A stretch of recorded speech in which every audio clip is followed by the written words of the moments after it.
A very good morning to all of you.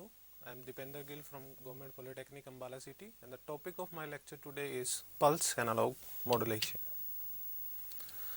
Now, as we know that in communication, signals may be broadly classified into two types. Number one, continuous time signal, and number two, discrete time signals. Continuous time signals are those types of signals which can attain any finite value at any given instant of time. But discrete time signals are defined only for discrete instants of time. Now, due to advances in digital technologies, we are shifting from continuous time signals to digital time signals, because in digital technology, inexpensive, lightweight, programmable and easily reproducible discrete time systems are available. Discrete time systems और discrete time signals और digital signals को process करना easy हो जाता है as compare to continuous time signals because of availabilities of all these circuits. So that is why we are gradually shifting from analog domain to digital domain, from continuous time signals to discrete time signals, because discrete time signals are more flexible and hence more preferable as compared to continuous time systems. So if we want to use discrete time systems for transmission of continuous time signals, then it is essential to convert a continuous time signal into a discrete time signals. Now, as I have told कि हमारे पास discrete time systems available हैं, those which are very flexible, inexpensive and easily programmable. और communication में जो हमें signals transmit करने हैं, they are more continuous in nature, they are analogue in nature. तो अगर हमें डिस्क्रीट टेक्नोलॉजी यूज़ करनी है एनालॉग सिग्नल्स को ट्रांसमिट करने के लिए, then it is essential first to convert these analogue signals to discrete time signals, and this process is called analog to digital conversion. एक बार सिग्नल को हमने रिसीवर तक पहुंचा दिया, then it has to be converted back to analog form, that is the original form in which it was at the transmitter side. Discrete time में हम सिर्फ उसको कन्वर्ट कर रहे हैं so that it may be easily transmitted from transmitter side to receiver side. Once it has reach the receiver, it has to be converted back to analog form. Now, when we go from analog to digital conversion, the first step is sampling. Now, sampling is a process through which a continuous time signal is converted to a discrete time signal. In sampling, an analog signal is converted into a corresponding sequence of samples that are, in most of the cases, spaced uniformly in time. Now, जब हम sampling perform करते हैं किसी analog signal को discrete time signal में convert करने के लिए, उसके सैंपल्स हम लेते हैं which are uniformly spaced in times. Sampling के दौरान हमारा सैम्पलिंग रेट को प्रॉपरली चूज करना बहुत ज़रूरी है, so that the signal may again be converted back to original form at the receiver side. If the sampling rate is not proper, then it is not possible to convert the signal back into original form at the receiver side. Then we will have problems at the receiver side in reconstructing the signal. Now, this diagram shows the process of sampling. This is a continuous time signal that we have to transmit. Now, अगर इस continuous time signal को हम using discrete technology transmit करना चाहते हैं, then we have to convert it into discrete time signal first. So, the first process is sampling of this signal. Now, we have taken some impulses uniformly spaced in time. Now, these impulses are actually samples of these signals which are separated by a uniform time gap. That time gap has been shown here. Now, अब signal को पूरा transmit ना करते हुए उसके कुछ discrete samples ले लिए at discrete instants of time. So this is the process by which we are converting a continuous time signal to a discrete time signal. So when we are performing this process of sampling, it is very essential to choose a proper rate of sampling. In samples के बीच में जो time gap है, that should be properly chosen. Only then it will be possible to reconstruct the signal at the receiver side. अगर हम इस पूरे signal का सिर्फ एक सैंपल भेज दें, suppose this sample at 0th instant, then at the receiver side it will not be possible to predict the actual shape of signal. So there is some minimum number of samples that should be sent from transmitter side to receiver side so that the receiver may be able to reconstruct the signal back. Original signal को reconstruct करने के लिए हमें कुछ minimum number of samples भेजने ही पड़ेंगे. सो this thing should be kept in mind while performing the process of sampling. Now sampling process is governed by this sampling theorem given by Nyquist.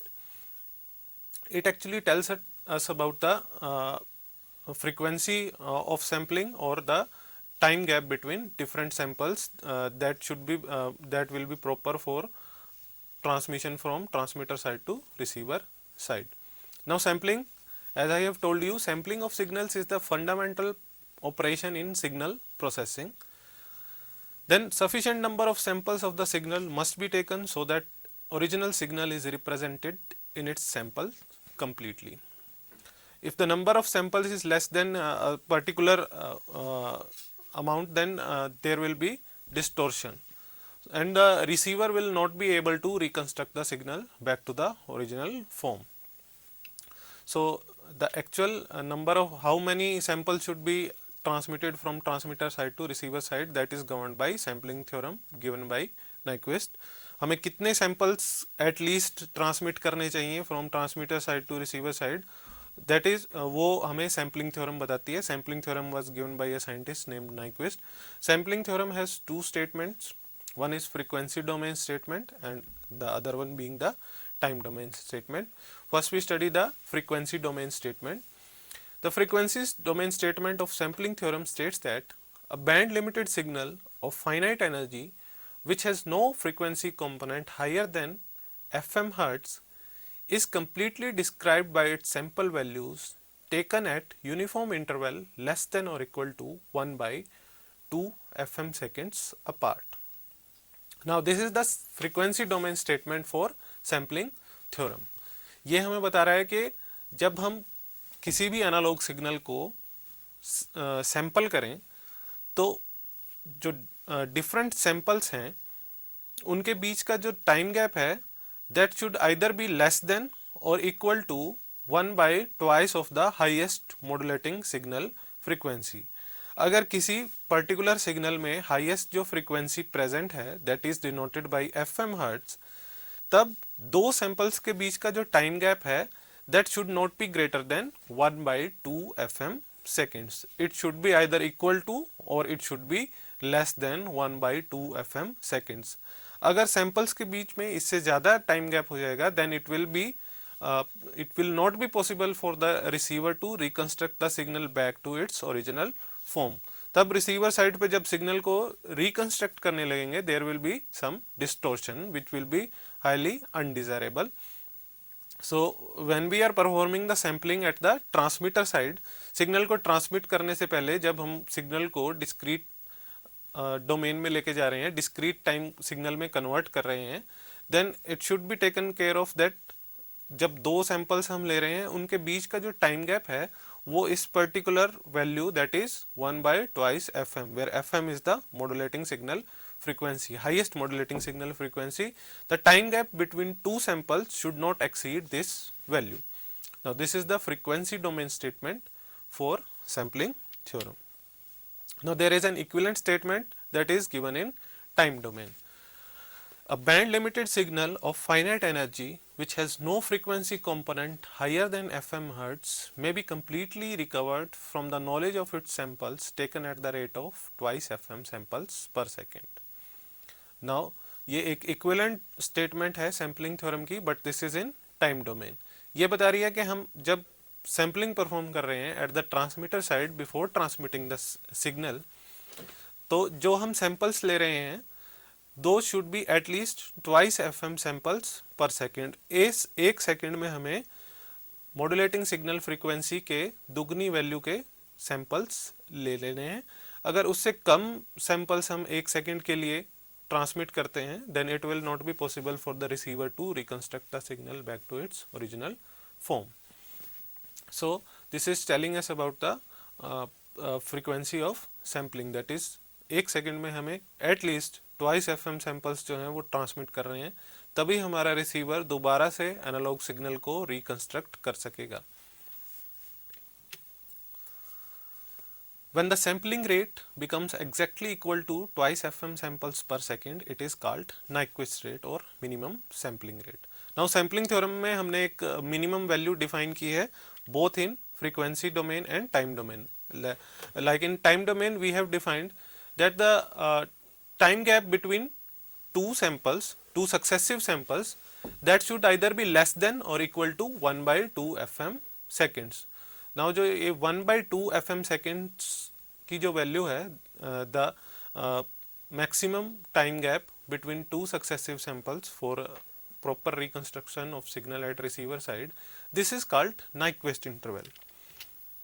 Likewise, in case of time domain statement, we have defined that at least 2 FM samples per second must be transmitted for the signal to be reconstructed back at the receiver side. तो ये एक minimum value हमने define की है कि एक second में minimum हमने ट्वाइस एफएम सैंपल्स ट्रांसमिट करने हैं, तभी रिसीवर एनालॉग सिग्नल को दोबारा से रिकंस्ट्रक्ट कर सकेगा. So this minimum value, this is again defined by Nyquist as Nyquist rate, that is twice FM hertz. So depending upon these two statements, though two different factors have been defined by Nyquist. One is when the sampling rate becomes exactly equal to twice FM samples per second, it is called Nyquist rate or minimum sampling rate. Now this is minimum sampling rate. अगर sampling rate इससे higher है then it is okay, but meaning the sampling rate should not be less than this value. So this rate is known as twice FM samples per second and it is called Nyquist rate. Second is time gap, maximum time gap between two successive samples. Maximum time gap कितना होना चाहिए? It should be 1 by twice FM seconds. So when the time gap is at this maximum value, that is 1 by 2 FM seconds, this is called Nyquist interval or maximum sampling interval. Here we should be careful that Nyquist rate is minimum sampling rate and Nyquist interval is maximum sampling interval. So these two different factors have been defined for proper sampling of the analog signal before converting it to from continuous domain to analog domain. Now हमने ये दो rates define कर दिए, Nyquist rate and Nyquist interval. Now if the sampling rate is less than Nyquist rate or the sampling interval is greater than Nyquist interval, then there will be a problem that is called undersampling, which leads to aliasing. Now जब हम sampling rate, जब हम जो Nyquist sampling rate है उसका ध्यान ना रखते हुए अगर उससे कम रेट पे सैम्पलिंग करें या दो सक्सेसिव सैंपल्स के बीच में जो टाइम इंटरवल है अगर वो नाइक्विस्ट इंटरवल से ज़्यादा हो, तो इसको हम कहते हैं under sampling. That is we are not transmitting sufficient number of samples for the receiver to reconstruct the signal back. और इस effect को हम बोलते हैं aliasing, because due to undersampling some high frequency components in the spectrum of signal takes identity of lower frequency component. तो जो दो frequency component हैं उनके बीच में overlap हो जाएगा और उनके बीच की जो information है that will get lost. So it will not be possible at the receiver side to reconstruct the signal back in properly into the original form in which it was transmitted from the transmitter side.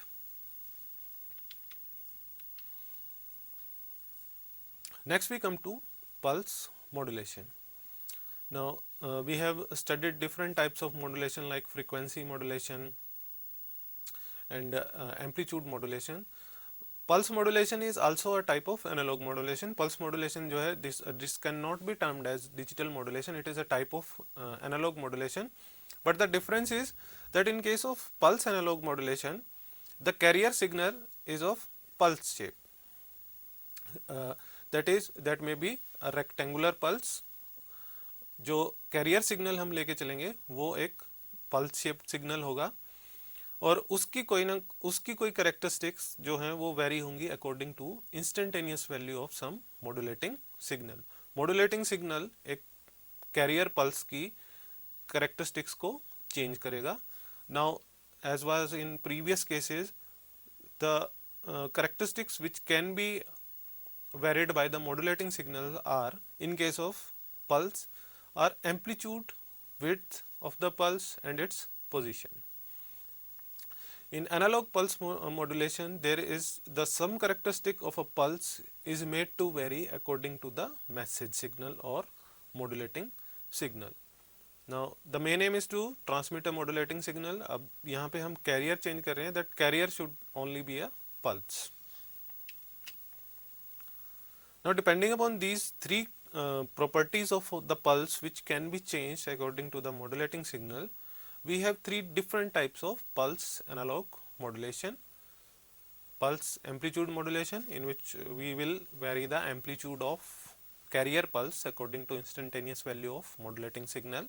Second one is pulse width modulation, in which we will vary the width of a carrier pulse according to instantaneous value of modulating signal. And the third one is pulse position modulation, that is the position of the pulse with respect to some fixed reference point will keep on changing according to instantaneous value of modulating signal.